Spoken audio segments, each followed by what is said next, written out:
Hey guys, welcome back to my channel. I'm Jessica Mitri, and this is the Mitri Expose.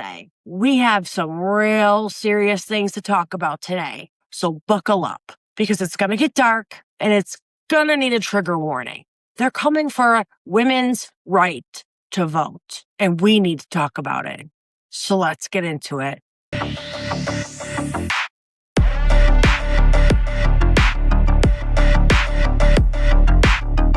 Off really strong. I don't think women should vote anyways. If somebody asked me, if the government was like, okay, if we could have a more conservative country, if all women gave up their vote, I would gladly give up my right to vote to have a more conservative country. There's a lot of churches that talk about it. Stone argues that women voters are too liberal, so the U.S. should shift to a one vote per household system. Now, is that a hill I'm going to die on and run for office and try to complete? No. That's not my main message. That's just one of the opinions that I hold because I think that would be better for society. I actually do agree with her. I would as well give up my vote if it got rid of things like abortion. We spoke with several women open to giving up their own rights in pursuit of a more Christian conservative America. My perspective as a Christian woman is that my husband and I are one flesh. I vote the same way he does, so honestly, I would be okay with giving up my right to vote because I know that he would represent me well. If my husband's the head of the household, I am the neck, and we work very cohesively together. So I would imagine if he was voting on behalf of our household, I would be fine with that. Do you think your daughter should have the right to vote? I'd be okay if she didn't, because I also know she's going to marry a biblical man, that they would also be in line. You just watched that with your own eyes. Real women this year asked point blank if they would give up their right to vote. And they didn't just say yes, they said it was seemingly joy. This isn't isolated. This is a movement with multiple fronts right now. A TPUSA summit and a podcast with millions of viewers. An organization that used to stand for something completely different than what it's pushing today. And before we get into any of it, I need you to know exactly what cost the women the first time we had to fight for this. Let's get into it. This isn't the olden days. This is documented American law and American history. I got 6 stories, real names, and real events. Trigger warning, because only the first one is mild. Susan B. Anthony, 1872. She walked into a polling place in Rochester, New York, and voted, knowing it was against the law. She was arrested, put on trial, and the judge literally instructed an all-male jury to find her guilty before they even deliberated. She was fined $100, and she never paid it. Trigger warning, last warning. Elizabeth Packard, 1860, Illinois. Married to a minister, she disagreed with him theologically, not violently, not even criminally, just disagreed. Under Illinois law at the time, a husband could have his wife committed to an insane asylum on his word alone. Imagine that. No trial, no second medical opinion required. She was locked away for 3 years. Doctors of that era had a real diagnosis for women like her. They called it moral insanity. Yep, moral insanity. Code for showing independence, studying, reading, having your own mind.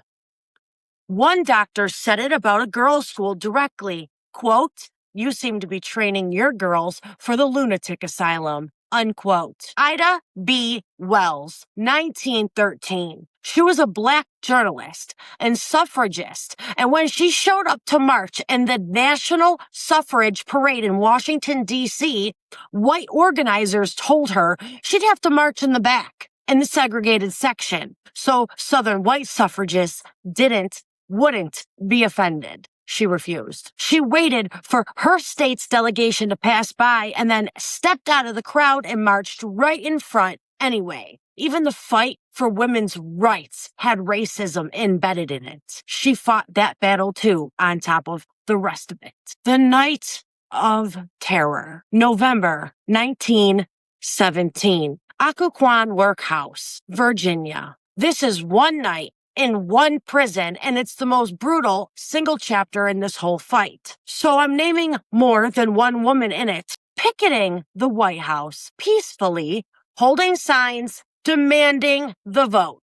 Alice Paul went on a hunger strike in protest and was force-fed through a tube 3 times a day, sometimes through her nose, for weeks. Guards handcuffed Lucy Burns, wrists to the top of her cell bars, and left her standing like that all night. Guards threw Dora Lewis into her cell so hard her head split open on an iron bed frame. She was knocked unconscious. Her cellmate, Alice Kosu, watched it happen and had a heart attack on the spot. Guards refused to get her a doctor until the next morning.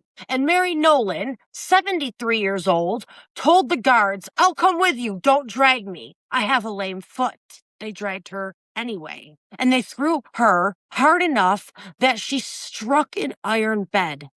One night, 5 women, all there for the same reason, for the rights that we have today. The 19th Amendment passed in 1920. On paper, that settled it. In practice, for Black women in the Jim Crow South, it settled almost nothing. The amendment only banned denying someone a vote because of their sex. It did nothing about the literacy tests, poll taxes, intimidation, and outright refusal by local offices. The same tools already being used to block Black voters since the 1870s. Those tools kept working for another 45 years.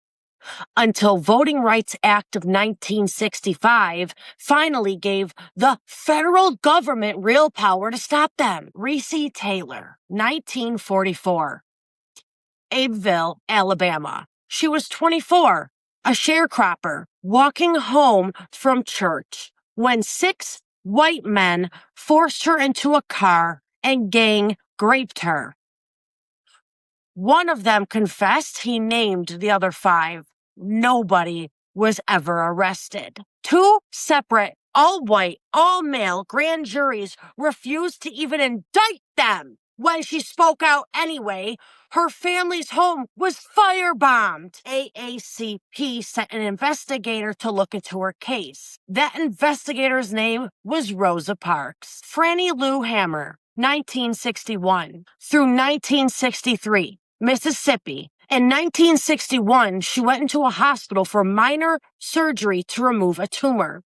A doctor gave her a hysterectomy instead, without her consent or even her knowledge. This was so common it had a nickname, Mississippi appendectomy. 2 years later, she finally passed the literacy test and registered to vote. The same year, she was arrested with other activists for sitting at a whites-only lunch counter. Police forced other inmates to beat her with blackjacks for days. She suffered permanent damage in her eyes, her kidneys, her legs. She said, the only thing they could do was kill me. And I need you to hear this part clearly. Forced sterilization is not just something that happened to Fannie Lou Hammer in 1961.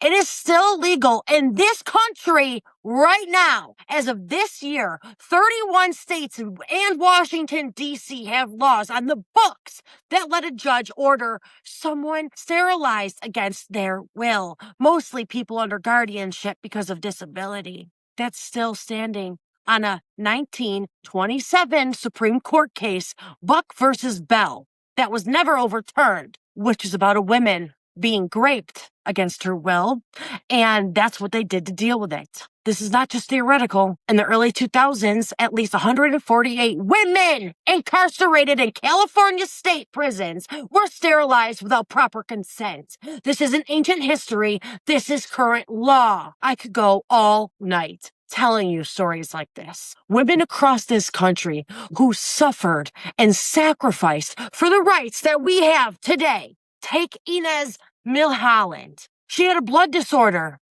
And her own doctor told her to stop tutoring and rest, but she kept going anyway. In October 1916, mid-speech in Los Angeles, she collapsed on that stage. Her last public words before she went down was, and I quote, "Mr. President, how long must women wait for liberty?" Unquote. She died 5 weeks later. She was 30 years old. She worked herself to death, making the case that women deserved a vote and never got a chance to cast one herself. This is the actual price. Asylums, rigged trials, racism inside their own movement, force-feeding tubes, a heart attack nobody would treat, grape no one will get justice for, forced sterilization, beatings that cause permanent damage, a woman who worked herself into her own grave. And that's what it costs to hand me and every woman watching this a ballot with their own name on it. I made a short video about this a couple weeks back, and something came out of me that I didn't plan. I said the women who came before me are inside of me. Their voices are inside of me, and I am not going to let what they went through be for nothing. I meant every single word of that. So here's what's happening right now in 2026. Turning Point USA ran an event for a decade called the Young Women's Leadership Summit. This year, they quietly dropped the word young. I wonder why. Now it's just Women's Leadership Summit. Small detail, big tell. It ran June 5th through the 7th in San Antonio. About 3,000 women attended. It was led by Erica Kirk, Charlie Kirk's now widow. The widow. A keynote speaker was Savannah Faith Stone, 21 years old, roughly 500,000 followers across Instagram alone, and more on TikTok, close to 1 million combined across all social medias. She's built her platform on trad wife content. She's said publicly that she believes women having the vote is why abortion is legal in this country. That's right. CBC News walked the summit floor and asked attendees point blank, would you give up your right to vote? On camera. And on camera, these women said yes. If a grown woman wants that arrangement in her house, I don't care. That's her marriage. What I care about is that this is being said on a stage with a national microphone and camera at an event with real money, a real audience. That's not personal choice anymore. That's messaging. And I think it's being run on purpose because this isn't the only side it's coming from. Here's why this isn't a one-woman story. Nick Fuentes runs a show called America First. I'd be surprised if you didn't know who Nick Fuentes was, but let me give you a little rundown. He was heavily involved in the Stop the Steal movement and January 6th. He has a real growing young male audience, sometimes called the Groypers. On his show, asked flat out what he would do about women's rights, Fuentes said, "What do we need to do? Take them away." Duh, of course. That's not a joke. He really said that on his own podcast. I'm going to show you right here. When I say the word women's rights, what do we obviously need to do? Take them away. This is just obvious. This is what everyone knows needs to be done. And, people joke about it. It's like a meme, but it's also not a joke at all. It's actually just what needs to happen. He also said if he was ever president, he would take the vote away from women, specifically raising the voting age as well. Yeah. What rights would you take away from women? Well, I would just take away the right to vote for tons of people. Women for sure. But also I'd raise the voting age to like 25 in general. Here's what I think is actually happening, and I want to explain the term I'm about to use because it matters. It's called a pincer movement. A pincer movement is a military tactic. Two forces attacking the same target from two different directions at once, closing in from both sides until whatever's in the middle has nowhere left to go. And that's what this looks like to me. On one side, we have a movement telling women to voluntarily hand over their vote in the name of faith and marriage. On the other, a growing young male audience being told women should have the right to vote at all. Full stop, no vote necessary. Just take it. Two different audiences, different packaging, closing in from two directions on the same target. Your rights. Say the most extreme version out loud so the softer version on the women's stage looks reasonable by comparison. I can't prove coordination. I can prove they're both pushing in the same direction at the same time. Two sides that never agree, seemingly pushing the same issue in the same era. That sounds like messaging to me. Now let's talk about the organization itself, just a little bit. Because it's not the same organization that Charlie Kirk built, let's be honest. Since Charlie's assassination in September 2025, Erica Kirk has taken over as CEO, and there have been real documented cracks. A few I'm going to show you here, which the multiple leaked internal Zoom calls, which if you haven't seen it already, released by Candace, I'm going to play her clip. Hi, everybody. I still love all these emoji Zoom things. Wow. I don't even know where to begin. The fact that we were able to pull off an event of a century, like it's just insane. We had over 275,000 people that attended, and stadium overflow, Westgate, insane, you guys. And then you have, was it 100 million? Over 100. You guys that heard the gospel and all about Charlie and all about everything that you guys do, and the hard work of Turning Point USA is insane. We had thousands that were registered to vote. I think we're at like over 200,000 for merch sales. Don't quote me on that because I think it just keeps like bumping up like crazy. But I just wanted to say a huge, huge, huge thank you to the events team, the development team, the graphic design team, the production team. It's just phenomenal. Their incredible work leading into the memorial. And honestly, a lot of the staff that worked on the memorial, they had 20-hour days for a week during the time of us grieving the loss of my husband. And honestly, I know several staff that didn't even sleep. Again, you guys are breathing angels, and I'm so grateful for all of you. And obviously a huge thank you to the Mosaic team. VI, you guys are 10 out of 10. Like we have the most incredible team. We just do. And you guys know that, and you guys are all a part of that. And I am so, so thankful. And if you do have a moment and you run into any of those staff members that you know had a role in this, and this or that, like if you guys have any of that, please put it to rest. My husband's dead.